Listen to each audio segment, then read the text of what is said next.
Okay, three, two, one. Hello, everyone, and welcome to episode 112 of Midweek Metagame. I'm HaramGG, joined by my one regular co-host this week, Gabriel Nassif. Hey, what's up, everyone?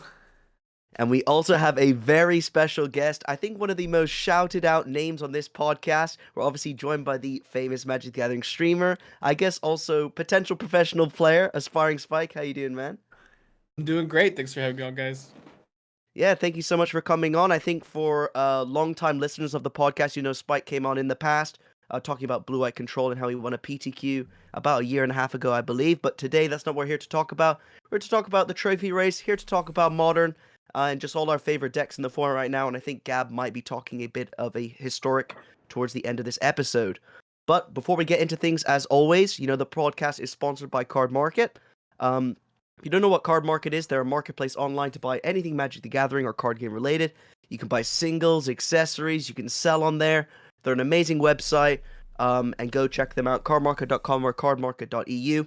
And they've also asked me to tell you lot that they're now selling Flesh and Blood singles. So, I mean, they're just expanding their range as well. So, shout out to Card Market, they support the cast. If you personally would like to support the podcast, do it at patreon.com/midweekmetagame. No pressure to do so.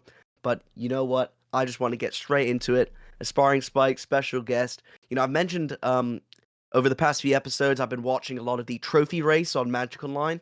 I'm sure a lot of people listening know what it is, but for those who don't know what it is, what is this trophy race that you're hosting on your live stream?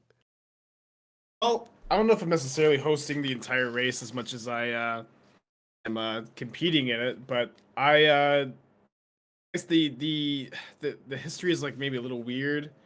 Where like a year ago, me and Doomwake, another streamer, had like this kind of friendly competition where we were just trying to see who could get more trophies, and Doomwake absolutely crushed me.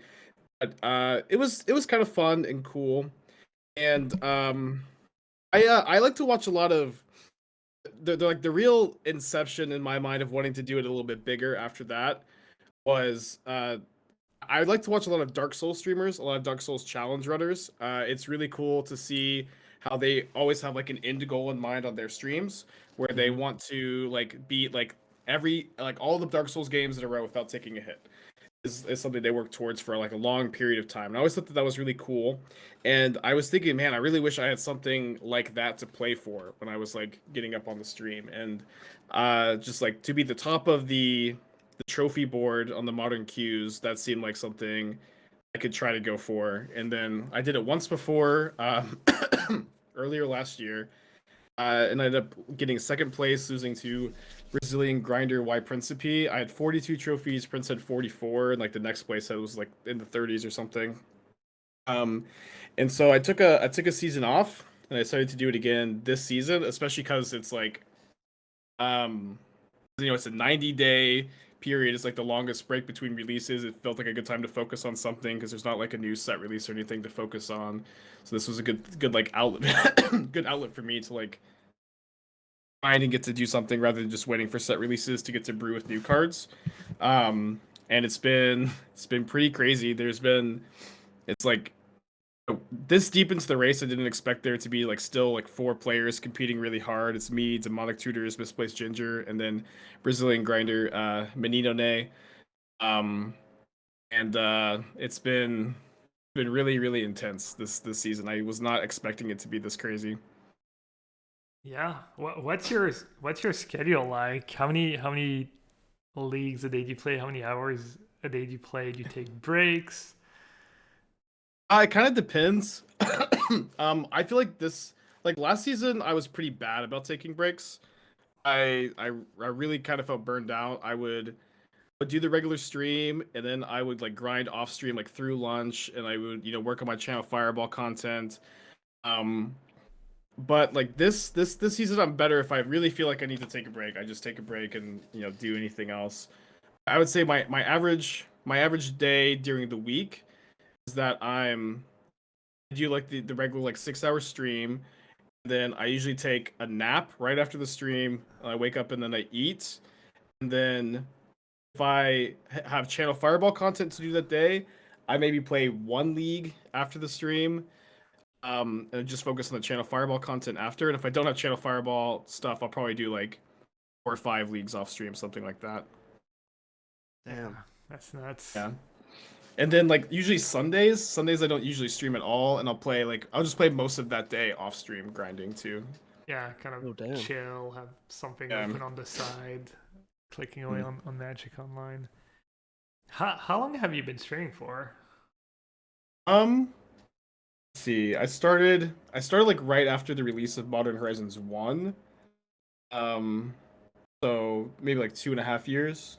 And yeah, because you had a quote unquote real job, right? Yeah, I did. Yeah, I got laid off towards the beginning of COVID in like May or June of 2020.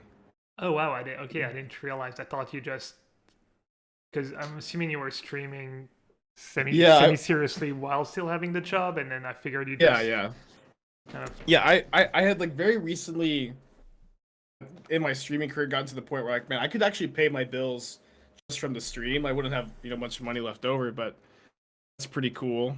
I had that thought like a week before I got laid off, and thankfully the stream continued to grow after that, and things have been pretty smooth for like a year and a half after that. Yeah, I mean, you've been putting in the work, like insane hours, insane content, just top modern content. So I don't know. I feel like, especially if you're not starting from scratch, it pays off. Yeah. Like your viewership, even smaller. Like recently, Eyelash TV, she's just been putting in the hours, the work, the content, and it's kind of already paying off. She made partner and stuff. So if you're starting from scratch, it's probably like tough, and maybe you need a little luck and catch a few breaks, but no, that's awesome. I feel anyways. I feel like I've been in the right place at the right time a lot in my career too. Like you recognized my username and you rated me very early in my streaming career, and that was like the first like big jump in viewers I had, and then like I also feel like I was in a really just lucky position where I was one of the top modern only streamers right before Modern Horizons 2.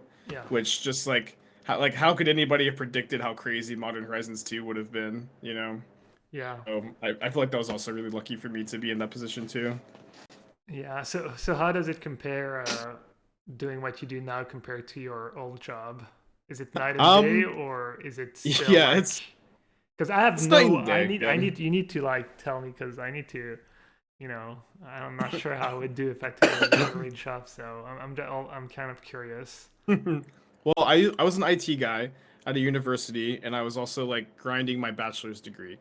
And the people I worked with were really nice and sweet. I was in the nursing department at their university. I was their IT guy, so it was a lot of like old women who had like weren't very good with technology, and they're all really nice. But the like actual work itself was really boring and tedious, and it was not something I wanted to do for my career. So I was in school to become a high school English teacher, and I was kind of nearing the end of my degree.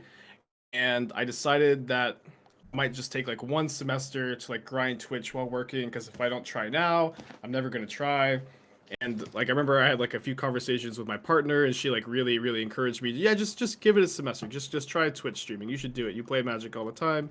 You're really good. You should try it. And I really, really love streaming. Streaming is really, really fun. It's really rewarding. I get that kind of like outlet of getting to like help people with the game and help people improve. That I kind of wanted to do with teaching. It feels a lot like teaching does, except I get to yell at the chat instead of have to follow all the rules. Yeah. Yeah, but it's great. I love it. No, I agree. I really like it. Sometimes I don't want to stream. I have to force myself, but then when I'm streaming, I'm almost always have a good time. Once in a blue moon, you have a really bad stream and you'll lose and you're in bad mood and chat's being like kind of whatever, and maybe, but do you ever get that feeling where you have to force yourself to start streaming, but then or not even that?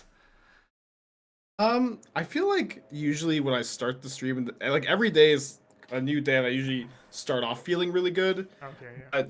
But sometimes like the stream does go bad, and I could just feel like everything deteriorating, and my it gets worse as time goes. But I don't think I've had too many days where I've woke up and been like, I don't want to stream today. Yeah. I find it funny you said you wanted to be a teacher because I also want to be a teacher as well. So I think it's kind of like the idea that you have a special way of talking maybe and communicating your thoughts, and I think that's why like a lot of Magic content creators actually are teachers. Like I think Pleasant Kenobi as well was a teacher before he went full time. So I think that's a very good quality, I guess, for those listening. If you're a teacher, maybe you got what it takes already. You got the natural skill. I've always thought I would want to be kind of a basketball coach or something for maybe kids or teenagers if I didn't. I don't know. I don't know if I would actually enjoy it and be good at it, but I've always had that thought in my mind. I can see you doing that. Yeah. I think you didn't mention, but you run like punishments for yourself if you don't do well in the trophy race or something. Am I right? Oh yeah, I totally forgot. Okay, so last time, the first trophy race I did, I set a bet where if I didn't finish first place in the trophy race, I would gift 400 subs to my chat, which is like $2,000, but it would be like half back to me. And I did lose, and I ended up gifting those 400 subs to Prince instead of to myself at the end there. But this time I wanted it to be a bit different, not just like throwing a lot of money. I feel like that wasn't quite as fun as it could have been. So this time I commissioned 3 real life trophies. It cost me like $500 for all 3, like a giant gold one and then a silver and a third place one for that. And I'm going to be shipping them out too to second and third place of the race. Ideally, I'll be handing one of them to myself. Menino Day lives in Brazil, so the shipping on that one's going to be pretty expensive. I'm pretty sure he's going to get one. But I also have a secondary bet this time to where if I'm not in first place at the end of the race, I have to get a mullet haircut, which is and I have to keep it for a month too. Oh, which is a big. I don't know. I feel like it's a big punishment, especially because I have to stream with the mullet for a whole month too. But it's also kind of like goofy and funny. I think like shaving the hair is like a little too. Shaving the head's a little too easy, a little too free. But I mean, right now you're wearing a hat. Are you allowed to wear a hat during this month, or is it like you gotta have the hairstyle exposed? I think during the stream I'll have the hairstyle exposed, and if I end up going and never leaving my house during the month, I'll probably wear a hat. Yeah, I got you. That makes sense. Yeah. Okay. Well, I think honestly, like the difference between I would say Gab and I kind of stick to very similar lists like Control and Blue. But whenever I watch your stream, you're always brewing, playing with loads of different color combinations. I think that's why personally I thought you're so successful. Is you stream so much and you stream a diverse amount of decks and stuff. What's kind of your perspective on the format right now in terms of like what are the top decks? Because I presume someone who's always making new decks, what you should build your deck to beat right now. And what do you think like are the decks in Modern that you're trying to beat when you're building a deck? Well, I feel like right now things are a little weird. Where let's say that last week it was like all Hammer Time and Grixis, especially in the leagues. It was like you could really expect to play like 3 of your 5 matches against either Hammer Time or Grixis against in any of your given leagues. But I think we're seeing like a little bit of a shift, which makes sense with that dynamic where Living End has become super popular. I played against Gab today actually, who was on Living End. But Living End is very good against both Shadow and Hammer, in my opinion, and I think it's really natural for Living End to pick up in popularity. Living End is also like good against a lot of the other secondary decks that are picking up in popularity. Tron is like weirdly popular at the moment. It is good against Grixis. It's not so good against Hammer, but Hammer, I think Hammer is starting to see less play because it really just Hammer has a nightmare matchup against Living End. It is like so hard for Hammer to beat Living End in my experience. So I feel like Living End and Shadow are the 2 decks you'd most want to target, which is why I've been playing like some blue-white control, some like different Bance brews I think can be good against those shells specifically. We get like Endurance, Dovin's Veto, Solitude. The Ephemerate Reanimator decks, I've also liked those a lot against like Living End and Hammer, but not so much Shadow. But I've been doing well with those recently as well. I've also been playing a lot of Murktide lately, where Even though I think blue-white control is good, it's not that popular. Four-color Omnath is also not that popular at the moment either, at least in the leagues. You might see a shift in that going forward since it did do really well in the challenges, but I haven't played against it in the league in a little while. Yeah, it really feels like we're in a very a lot of things are changing in the metagame at the moment, in my opinion. It's hard to get like a good read because we're still transitioning, in my opinion. Yeah, so you're constantly just changing the decks you play because you see a wide range of decks. I mean, it makes sense because if you play so much, you'll constantly see different decks, and the online meta changes so fast. That makes sense. Gab, you were gonna say something? I was gonna say I've been losing a lot to Hammer Time with Living End, and we were joking about it the other day. I was doing well in the challenge. I got paired against Hammer Time, and I was saying how it's been a freak show lately. Every time I play this specific matchup, I get just freak draws, freak occurrence, and one of the games actually went like 29 cards or 31 cards without seeing a cascade card with the map. It was like 1 in 300, and I lost that game. And then I made a few mistakes and lost the match. But I feel like the matchups got a bit tougher ever since they started splashing black for the discard and Dark Confident.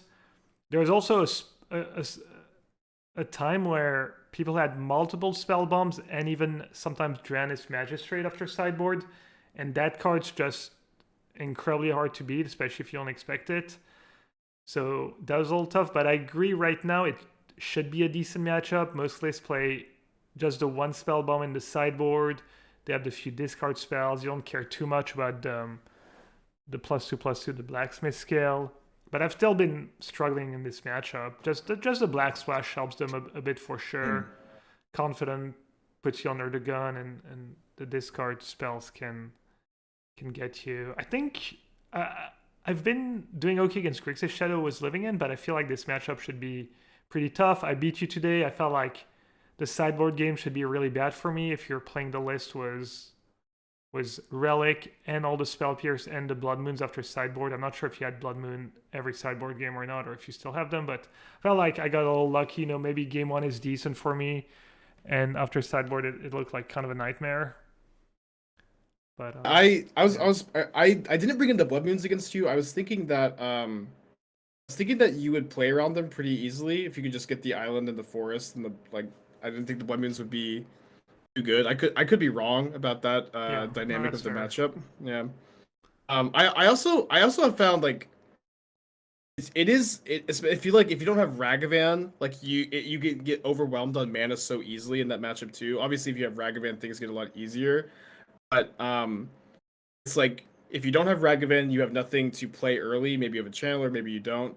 But it's just so you have to hold a 2 mana like the whole time for your counter magic, and that can lose to Violent Outburst plus Force of Negation. yeah.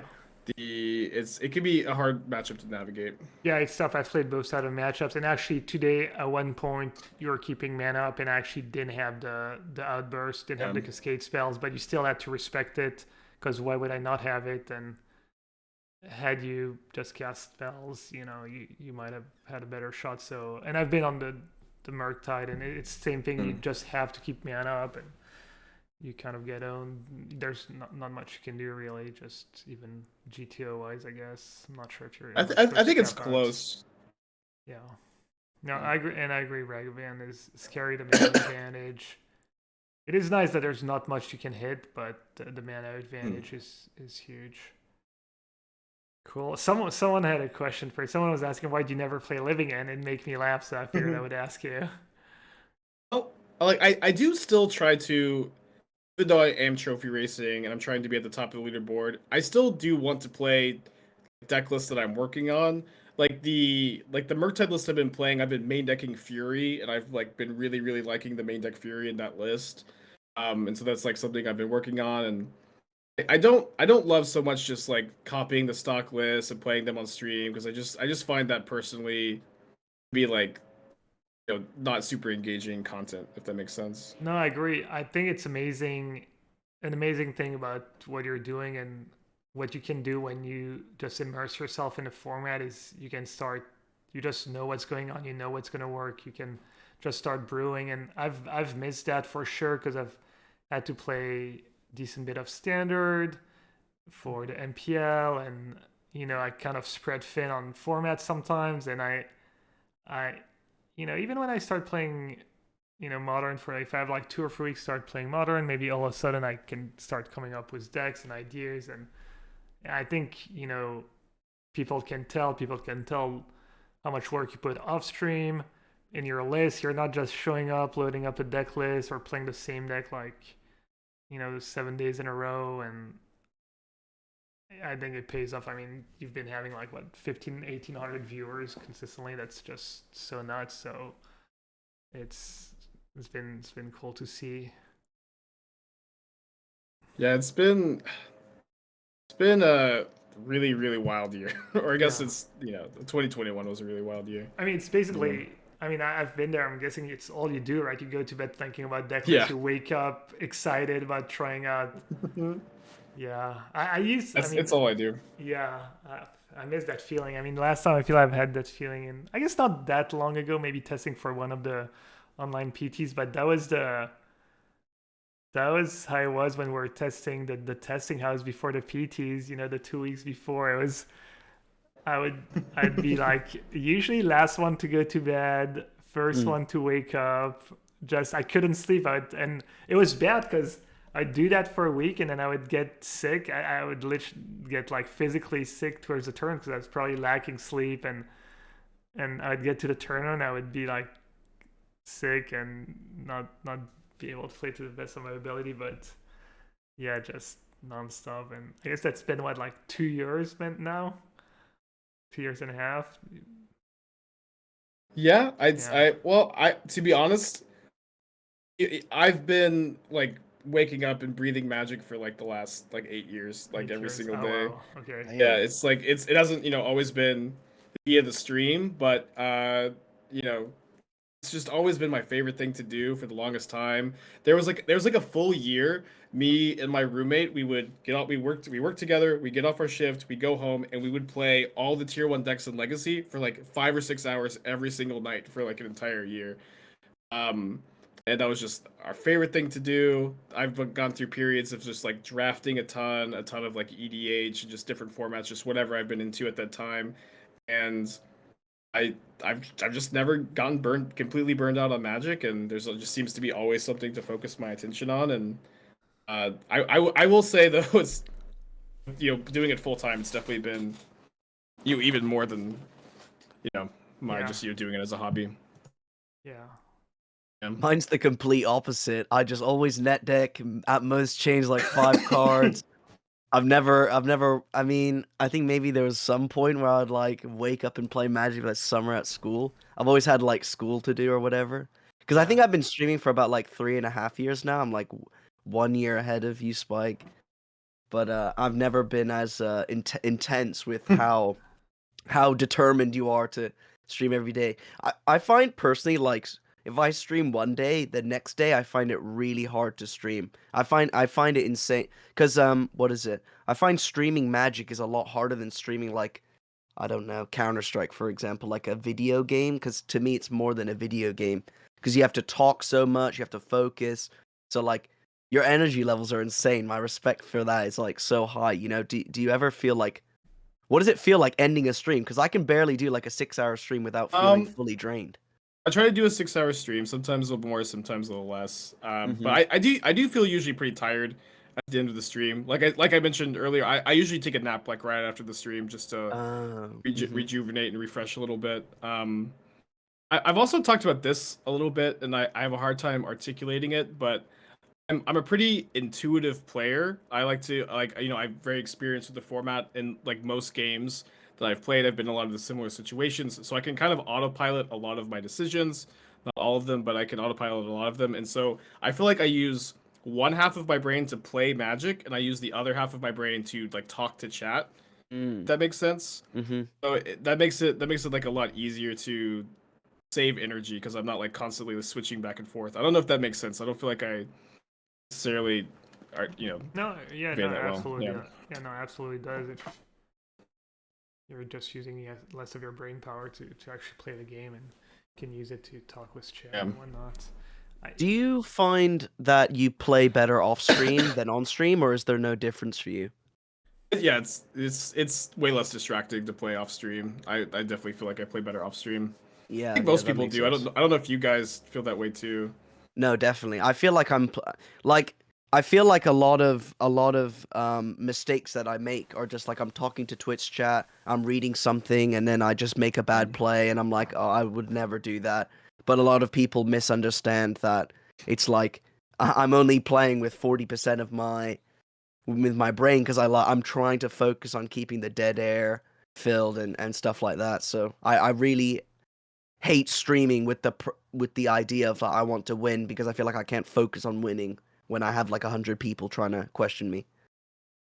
Yeah, you definitely get distracted. It's like the dumb mistakes because you got distracted, and also just general being able to use your full attention to what's going on and things through the lines.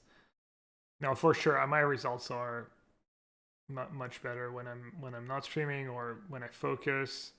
I've done pretty well in the MPL just off stream, so I think that yeah, no, for sure. I could relate to when you were talking earlier about having something to play for that trophy race because I'm not sure how I would do if there was nothing to look forward to. When I started streaming, I was always trying to play the formats for the next GPs or the next PTs, even though I wasn't, you know, really trying to be a professional player. It was kind of my angle, is like, okay, I'm gonna be the because when I started streaming, there was basically no pro players who were streaming, so I was like, okay, that's gonna be kind of my thing. I'm the kind of semi-pro, just it was good at that, and I mean, I guess now there's more professional streamers who stream, but I don't know how it would keep going if there was not something to look forward to. And very recently, I've been maybe a little hard time just being motivated, I guess, because of everything that happened was OP. Even though I think they did a good job for the upcoming year, the whole like arena championships feeding into worlds. I feel like it's not a ton of tournaments, but the structure makes sense and everyone has a shot, and I feel like it's balanced. And they just hired Huey, so that's kind of giving me hope, but it's still kind of been a little tough for me lately just because of the past 2-3 years of MPL and all the things we know. So yeah, I could relate to the trophy race. And have you thought of the stream in maybe like 6 months or a year, couple years, about what would happen and when they start having tournaments again? Playing Yeah, other formats than modern, maybe. I I I, d- I definitely like you're absolutely right. The trophy race is largely a way for me to have a goal, and a goal to work towards. And I don't always want the race to be that goal.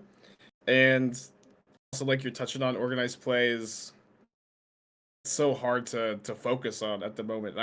If organized play, I think transitions to a spot similar to the old Pro Tour system, maybe ideally better than the old Pro Tour system because that one is definitely not perfect. I would hopefully pursue that very seriously. That was always I've told the story several times, but I came close to like making I was like 2 pro points away from silver, and I had like 9 months to get there. And maybe if at that silver PT I could run well, I could make gold and maybe make a real run at like staying on the Pro Tour circuit for a while.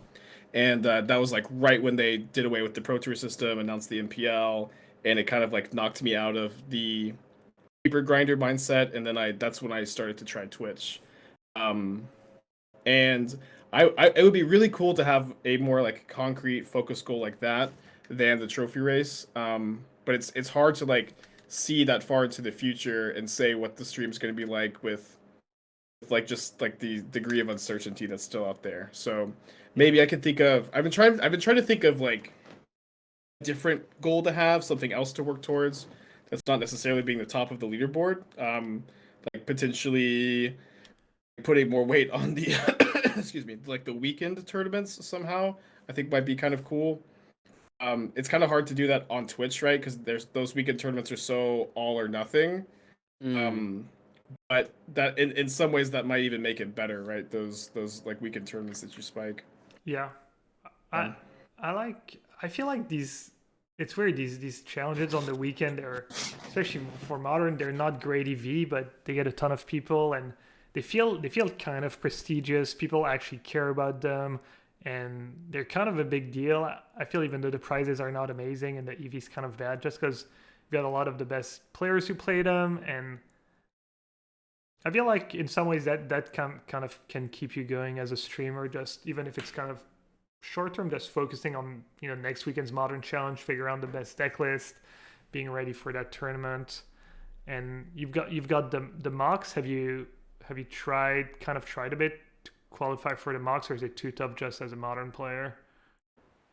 like right before I was streaming, and this is like you might not remember, but when you rated me that first time, you recognized like my username because we played like a couple like Mox qualifier weekend matches, like 2 in a row on the same weekend.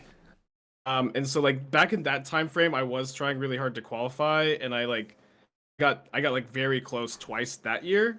And since then, I haven't like seriously pursued it. I haven't really gotten very close since, but that could be something to like look forward to in the future. Yeah. Yeah. What about arena? Have you considered trying to qualify for the arena championships? So the whole thing, I would do it if like maintaining an arena collection wasn't such a nightmare. Maybe that's something to look forward into the future, but it's like it's either like very like expensive to maintain an arena collection, or it's it uses a lot of your time, and I don't have a ton of extra time, and so it's kind of tough because if I were to transition the stream to arena right now, it would be like a big drop off in viewers, and it would also be like a big money commitment for me too. So I Mm. think like at the moment it doesn't make a lot of sense to like put the time and money into arena. But if there is like a format on arena that is really interesting and really cool, then I think that would be like the motivating force to get me to play arena. And if there is a format that's interesting and cool, I think that people would follow me over and watch me play some arena too. Do you have any opinion on I guess this kind of relates to Pioneer because Pioneer and Magic Online isn't the most popular. I see a lot of people asking for Pioneer to go into Arena. Do you have like any opinion on like what WotC's meant to do with Pioneer and kind of what do you think of the format really? Oh, I don't know what Watsi should do with it. I've actually been watching some Pioneer content. I've been watching like Todd Anderson and Everos play Pioneer, Mhm. and it looks fun. One problem I have with it is I don't know how deep the format is. Mm. Like it like I if I'm gonna be like invested into a format, like I really want there to be a lot of depth and ability to brew and try a lot of new things. And Pioneer might be like that. But it would just be something I'd have to explore. And so it seems fine, it seems fun. I think I said the other day if I won the trophy race, I would play like a League of Pioneer on stream or something. Whoa. But yeah, I know, big commitment. I don't know. It's I want Pioneer to be good. I would like that for every Magic format to be good, and that for the players that those formats are interesting to, those players can always thrive and enjoy that environment. The reality is, unfortunately, that I think at any given time, only a handful of the formats are usually good. But that is the nice thing, is that usually there are some good formats to dive into, and thankfully for me, Modern's been pretty good for a while, I feel. Mhm. Yeah. I don't know how much of it is a biased opinion, but I remember feeling like Pioneer was kind of a boring format gameplay wise and a little too vanilla, a little bit too much of rehashed standards, and I didn't especially love it. I haven't played it a ton recently, but it seems like some people are enjoying it, and some people think it would be a good solution for Arena for people to reuse their old cards. Yeah, I think so too, because a long time people were like, well, how are they gonna have Pioneer on Arena? Because Historic and Pioneer are basically the same format, but that's just like no longer true. Mm. Historic is so weird now, and I think Historic's probably pretty fun. I think it's definitely embraced the identity of being really weird and having a lot of odd cards in there, and so I think Pioneer being a more structured tame format does appeal to some people. So maybe those both formats could coexist on Arena. Could be interesting. Yeah, I'm not sure because it's a weird task for WotC because it's like, what do they move over and what do they keep, and also the task of putting all the cards onto Arena. But I don't, the Magical Line player in me says I don't want them to move everything over to Arena, but you never know. You never know if one day they're just gonna snap their fingers and move everything. To be honest. I personally feel like they should hire an outside company to make a new client that is on Arena, not Magic Online, and like the idea is that in the future the digital play can be unified on one platform. This just seems so impossible for uh it seems so impossible for like Legacy Modern to ever be on Arena. It seems like Yeah. something that will never happen. And I've been saying this for like 2 or 3 years now, and if they started 2 or 3 years ago, maybe it'd be something feasible. But I think they should start today, tomorrow.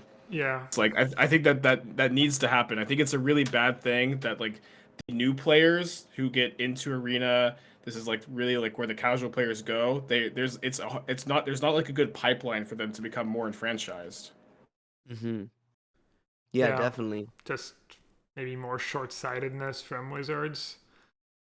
And also, I think it's really hard to get invested into the competitive scene as well as a new player because, like, a lot of people say, like, oh, just do your drafts, do your daily quests, but I don't really like that you kind of have to pay time to enjoy the game, right? Why can't we just start with enjoying the game? Yeah. That's, I agree. yeah. It's also kind of crazy that there's basically been no upgrades to Arena. Just it's just the same. They have events and new formats, but the software didn't really get better. Nothing. If anything, it got worse. I think there's more server issues. There's the whole like sideboard thing that still hasn't been fixed. I don't know. It's kind of sad, I guess. Remember the first Arena PT I played? My round 2 opponent just didn't show up because there were so many like technical issues. Yeah. Oh, damn. Yeah. Yeah, I just feel like they're always like 10 steps behind. Yeah. It kind of feels like things that they do is like that's nice, but I feel like you should have had that 6 months ago. I mean, it's the common complaints, I'm not here to kind of recycle. We all know, Spectator and the tournaments are bad and whatever. I just think I'd really like your perspective of just make a new client. Like Arena's still in beta, so so yeah. Yeah, like they'll probably end up calling the new client Arena also, but it just needs to be new software, in my opinion. Yeah. But Huey will save everything. He'll single-handedly save everything. Yeah. Magic related. I heard he's taking coding lessons. Nice. Okay. Well, I guess should we kind of funnel into what we've been playing this week, or? Sure. Yeah. Okay. So I guess I'll start off. It'd be like one deck for me, one deck for Harry, 17 decks for Spike. Yeah, exactly. Let's start with our one deck each, Harry. You go first. Yeah. So I played some Blue Moon this week, just kind of trying to farm the the YouTube clickbait as normal. It didn't do well. I think I went like 1-4, 2-3, something like this. But then as always, copied a Wafo Tappa deck. He played Teamer Control. I think I watched his stream. He was playing the challenge. I thought it looked really cool.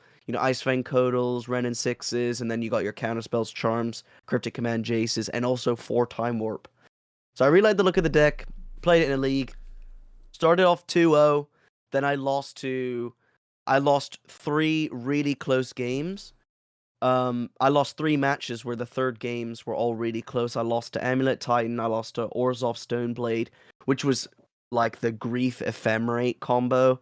And then I lost to, kind of embarrassing, this Jeskai Land Destruction deck where they played like 16 land. They played like 4 Darksteel Citadel, all the artifact lands that come into play Indestructible, and they were playing like Boom Bust and whatever. They wrecked me.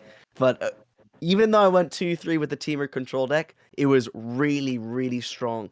And I also was really surprised how consistently I could cast Time Warp when it was in my opening hand, when I top decked it.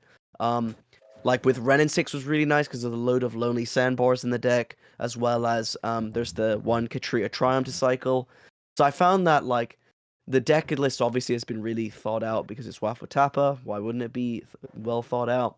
And I honestly can see myself playing this like with the idea that I want to win in the future. And Waffle has 3 5-0s published on MTG Goldfish, so I just like this deck overall. Have any of you played against this or seen the deck? Yeah, I played against Wafu, who was playing the deck, and I really like it. I think it's sick. Yeah. Yeah. Gab? I haven't seen it. We used to play that deck when Mystic Sanctuary was around or something similar. Oh yeah. Yeah. And Yeah. I guess maybe the deck doesn't really need that card. No, yeah. I've played a bit I played a bit of that blue-white affinity deck I built. It's list I build inspiring myself from the historic version of the deck, the originally Aaron Girdler deck that plays Ingenious Smith and Thought Monitor. You don't get Urza Saga. You're missing some of the good cards. You don't have Thoughtcast on Arena in Historic. And I also knew that some people had done well was Mono Blue or the Neoform version. I'm getting some background, Harry. It's not from me, I'm muted. But don't worry about it, it'll get cut out, like the filter. Okay. Maybe it's me. Okay, I don't know if it's. I think it's someone scrolling their mouse, but it's okay. Yeah, weird. Wait, where is it? It feels like some air, some ventilation. Oh, that. Oh, I see what you mean. Just ignore it. Just ignore it. That will get cut. It's bad, but it's like it should be fine. Okay. Yeah, so people have been playing Mono Blue Affinity was Frogmites and Cranial Plating. Just kind of a aggro mid-range deck in some ways. It doesn't kill you super fast, but it starts hitting hard obviously with plating. And it has insane staying power. It can grind like crazy because you get the draw twos, you get Urza Saga. And I went kind of in between. I wanted to play the white interaction. I wanted to play Portable Hole and Esper Sentinel and also have the draw twos. It was a little tricky with the mana base because you don't want to play too many lands, but you also want to play 4 Urza Saga. You want to have blue and white early. You want to play as many artifact lands as you can. So I built it, figured it wouldn't be that great. Played for a couple leagues. I actually went 9-1. It was my first modern trophy after who knows how many leagues. I mean, not that I play a ton of modern, but I play some. So that was cool. I decided to give it a shot in the modern challenge. I went, I think, 5-3. I struggled against Hammer Time. I wish I'd maybe played more Dispatch in my sideboard. I had 2. I was thinking maybe I should have had just 4. But played it in a league sense. Was the 4 Dispatch still lost to Hammer Time? I think I went 2-3 or 3-2, so kind of mixed results lately, but no, it was cool. It was first time in a while that I built something all different that's not just playing Living End or a net deck or whatnot, so it was nice. I'm not sure how great the deck is. It has been really good against Grixis Shadow. I don't know if sample size representative, but I'm 4-0 against Grixis Shadow. If people don't mess with your Urza Saga, it's just an obscene Urza Saga deck. You can basically always play it on turn 2, make a token, third turn you make a token.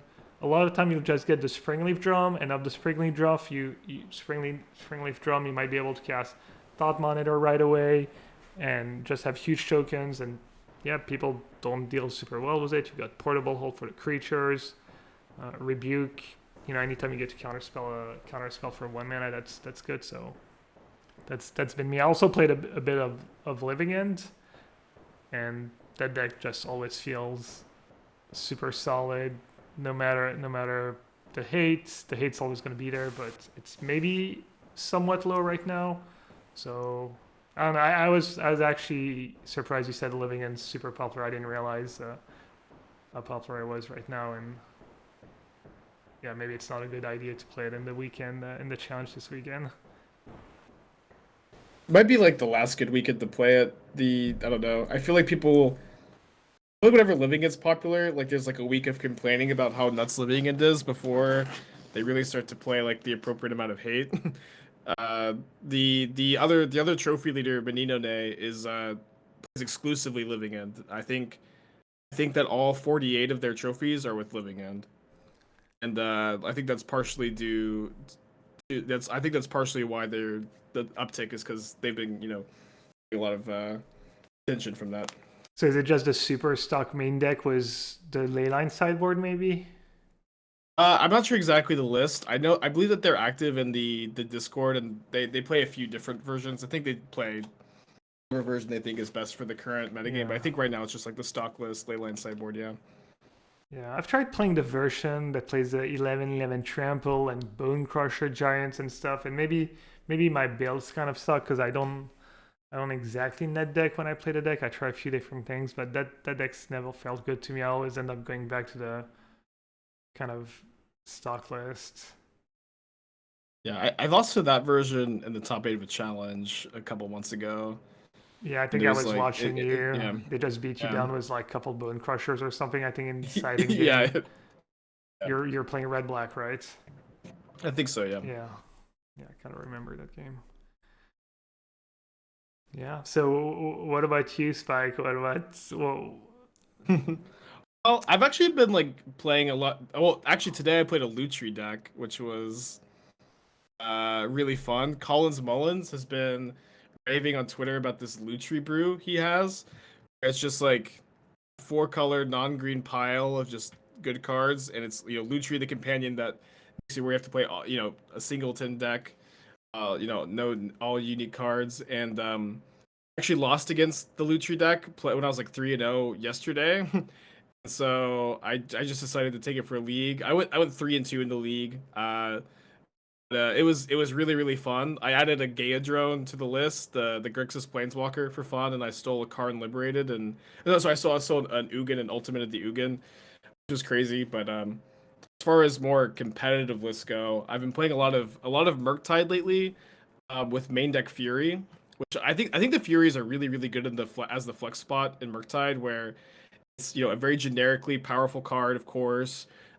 It's really good in the early game to get your Ragavans through, where there's a lot of games you just go Ragavan, Fury kill their blockers, hold up counter magic, and then I've also like every time I've played Murktide in the past, I've just wanted my top decks in the late game to be a bit better because I found like with Murktide it can be somewhat easy to just get like 1-for-1 out of the game. And like just be in a spot where you're top decking and like your blue, white, or Omnath's opponent's top decks are just better than yours. But Fury just being like a powerful, at least like mid to late game top deck has been kind of nice. So I've been liking that list a lot. That's like what most of my recent trophies are with, and I've also been playing some like Jeskai Lotus Field, some like Bant Control, some Bants like Wilderness Reclamation, a lot of different stuff. Yeah. What is the deck you're the proudest of in this? Let's just limit it to I guess In this this season, last couple months. Yeah, the trophy race. um, probably the Jeskai Lotus Field deck. I haven't been playing a ton of it like the last 2 weeks, but I probably have like 6 or 7 trophies with the Jeskai Lotus Field control deck, where like the Solitude and Fury are like absurd in that list, where like you have such an inevitable late game that like the pitch elementals buy you a lot of time to get to the mid to late game, and then you also make so much mana that they're really easy to hardcast, and so you're just able to like hardcast Solitude, hardcast Fury, hardcast Solitude in the mid to late game and just kind of overpower any opponent. Like that deck has kind of turned from like meme to dream, I think, from since before Image 2 to post Image 2. I think I've seen you play a lot of Dragon Rage Channeler, trying to surveil a lot of value spells into the graveyard. One being Arclight Phoenix. I think that's kind of one of your Oh pet yeah. cards. I think you also said like Dragon Rage Channeler is one of the best 1-drops or something like in Burn as well. If Oh yeah. I've been playing Burn with Channeler over Goblin Guide and really been liking that. I Mhm. did a video deck guide for that for CFB too, and it's like yeah, I think Channeler is actually like the best card in Burn too. Like Bobble is just good in Burn in general, like alongside your Swift Spears. I think you're also a Mm. deck with a lot of instant speed cards and fetch lands, so Bobble's like good card selection for you too. I think you have Lurrus as a companion. Like, obviously, it's good with your Dragon Rage's channeler, and then like the flying on channeler is so relevant in a plethora of matchups. You just race and fly over your opponent's creatures, and in burn, like that card selection matters so much. Where like you play so many games where you just like need a top deck one burn spell and you can't do it. Like the surveil every single turn is so important on the channelers that I've been really impressed with that deck too. Do you want to do you want to comment on your attempt to rebrand Burn? Well, it's really just a joke. But yeah, so it's just like it started off with me being interested in playtesting both Ragavan and Dragon Rage's channeler in Burn, and my chat was just like joking about me playing Burn. They're like, oh, I can't believe Spike's playing Burn, and then somebody in chat said this isn't Burn, it's life total control. and Hmm. it's just I don't know, it's just yeah, it's kind of a Yeah. funny joke, but then so I ended up deciding I didn't like Ragavan that much in Burn. I was fine, obviously it's Ragavan, it takes over some games. But it's like the cards you steal with Ragavan don't like don't really help facilitate your game plan in a lot of games, surprisingly. I found that it was just not something you really wanted to play. So people were like, "What do we call the deck now that that's not playing Ragavan? It's not life total control anymore." And so somebody suggested Zap City, which I think is hilarious. So that's what we've been calling it, Zap City lately. Oh, it's Zap because there are more lightning themed burn spells than there are fire themed burn spells. It's Rift Bolts, Lightning Helix, but as far as fire goes, it's just Lava Spike and Searing Blaze. So it doesn't make a lot of sense that it's burn because it's more lightning Yeah. based than it is fire based. Rip Incinerate. Um, And I know you keep track on Twitter. You post every trophy list. Do you keep more detailed stats? Are you a stats guy when it comes to? I'm not a stats guy. I kind of regret it. A lot of people have been asking for the stats. It's also like I do a ton of like brewing off stream. And so there's a lot of like brewing and starting a league and like changing like 3 or 4 cards and like the tweaking cards some more. And so like the stats get really annoying to keep track of when you're doing that, I feel, because Yeah. it's like this wasn't going that well, but I think it was misbuilt, so I changed 3 or 4 cards. Like my how much am I supposed to put in stock into like these matches going well, and then another thing is like the metagame shifts so much and so quickly on Magic Online. It can be really difficult to predict. That it's also like you have like a week's worth of stats for a deck. Like that data is like almost, I feel.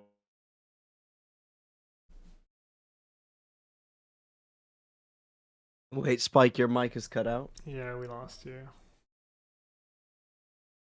I think he knows.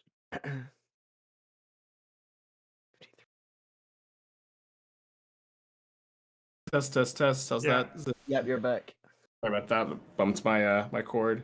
What, No what was the worries. last you heard me say? You heard me say? You Mm, were saying something about how when you have a week of results. yeah, the metagame Yeah, shifts yeah. fast, and you have a week. Yes.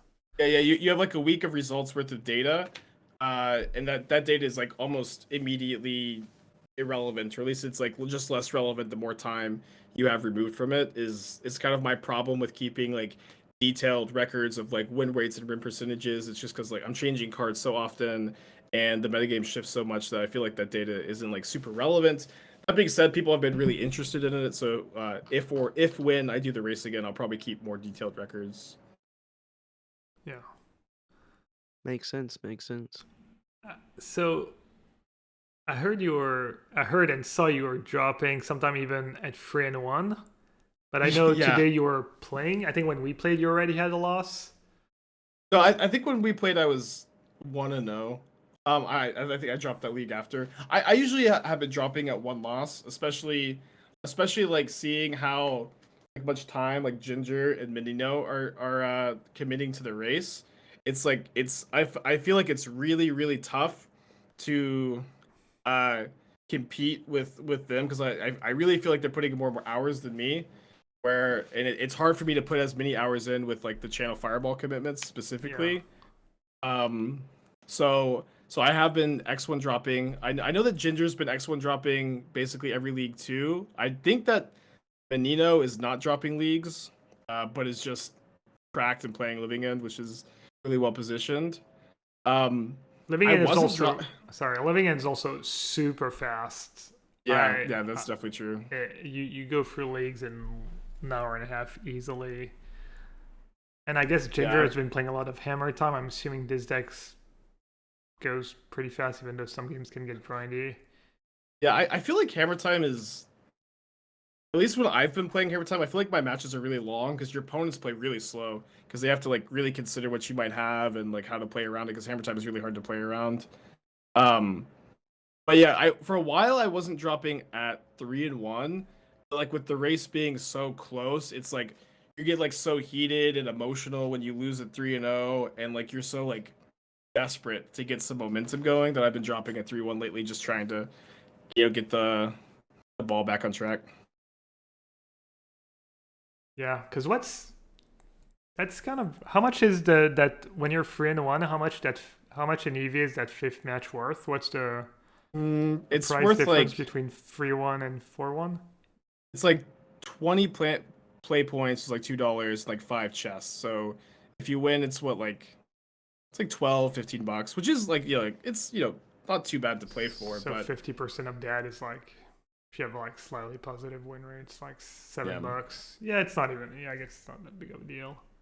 Kind of adds up, but also Yeah, I mean, like when you're streaming too, and you've got like so many people like watching and invested, like I feel like that collective interest is worth more than the $7 Yeah. EV too. we're actually talking a tiny bit about it on my stream today, and I was asking how people felt, but because I figured it'd be good content, and I know some people were saying, they're a little, I don't know about annoyed, but they don't love it that you drop so fast every time.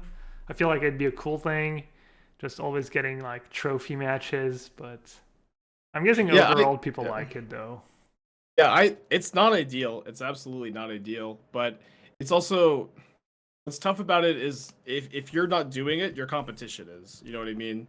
Like Ginger's X1 dropping, and it's like as soon as one person starts doing it, I found this happened last race too. There's just no stopping. It's like once one person is X1 dropping, Yeah. as soon as you're playing out leagues at like 0-1, 0-2, it feels like you're setting time on fire. It's really rough. No, I agree about that. Yeah. I was thinking specifically maybe the 3-1 maybe, but or Yeah, I yeah, guess yeah. I mean obviously you have to drop early in the league. Okay. Do we wanna? Okay, maybe edit that part because Spike needs to go in like 15 minutes. I need to go soon as So I well. don't know if All it there's. is. We've talked about maybe talk. Do we want to talk really quick about the modern challenge results? I know you wanted to talk about 4-color Urion. Who, me? No, Spike. Oh. I can mention that. Maybe- Or I wanted to just talk about the deck in general a little bit. All right, so maybe just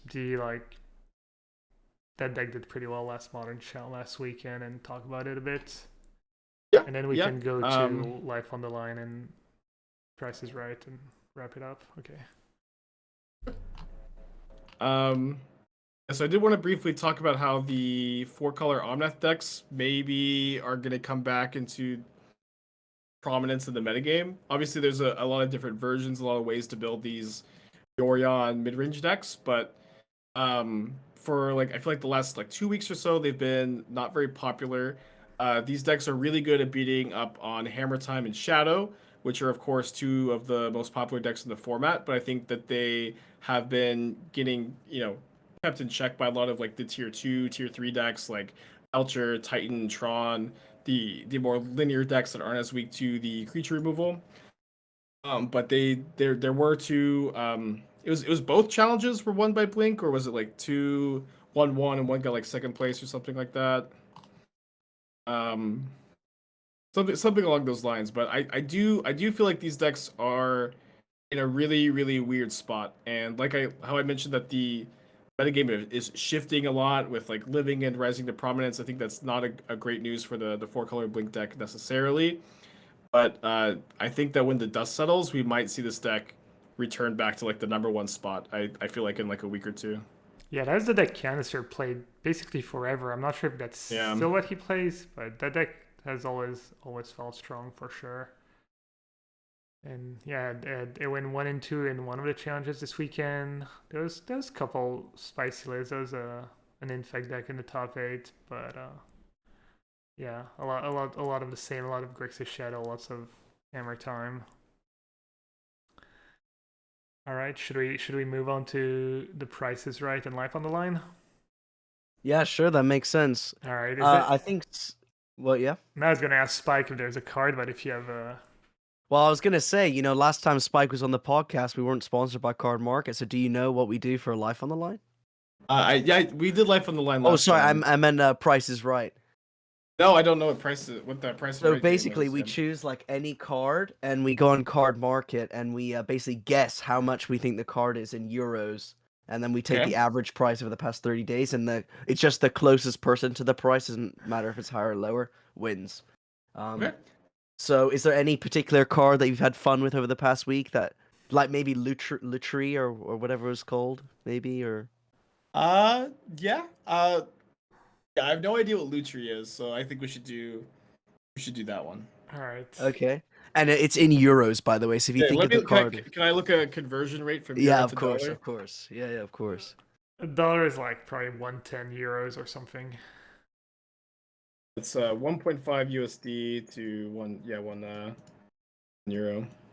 I've already got I mean, this card must be pennies, right? Yeah, I was gonna So- say it's yeah. gonna be. That's not a great one, but I guess Yes, we could switch if it's like no, it's kind of fun. We get in the nitty gritty. We usually round it to Okay. euros, but I might be getting a little precise here. okay. Okay. Okay, so I'm gonna count down, and then we'll just all say our prices. So 3, 2, 1, 75 cents. 88 0.2 cents. euros. How much did you say, Spike? 0.2 euros. 0.2. Okay. 20 cents? Wow. Did I yeah. overshoot it? I went 88 cents. Oh my gosh. Wait. So the average price trend. Wait, it's 0.18. For the Point, past Oh, 30 really? days.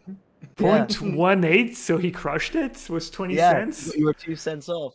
Wow. man. Oh my gosh. Okay, well, congrats, Spike. You won it. And then now we do Life on the Line. I guess for those new listening, don't know what Life on the Line is. Theoretical tournament tomorrow. If you win the event, you live. If you lose, you die. Got to bring a deck list for every format we talked about today. That's going to be just modern. So I'm going to say, what deck am I playing with my Life on the Line? You know what? I'm going to go with... I actually don't know. I'll go with Murktide. F it. I'll go with Murktide. I think that's a pretty stock option right now in the format. I'm just gonna go with Living End. It might not be the greatest deck in the format, but it's good, and I think I can play it well. So that's probably my best shot at staying alive. Yeah, that's what I've been playing the most. Or sorry, I've been playing a lot of Murktide lately too. I think that's what I would choose as well. Nice. Okay, sick.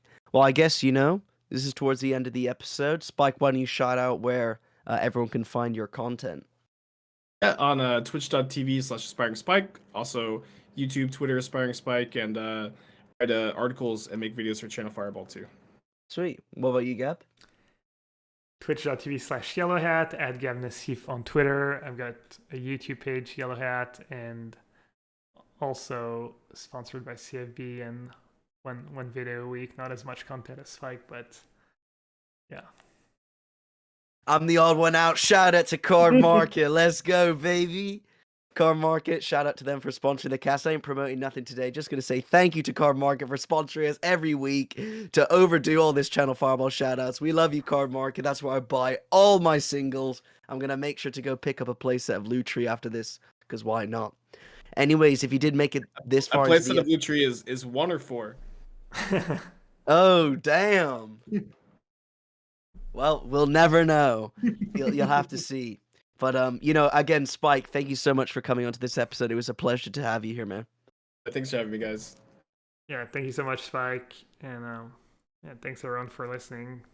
Have a great week and take care. Yeah, see you later, everyone.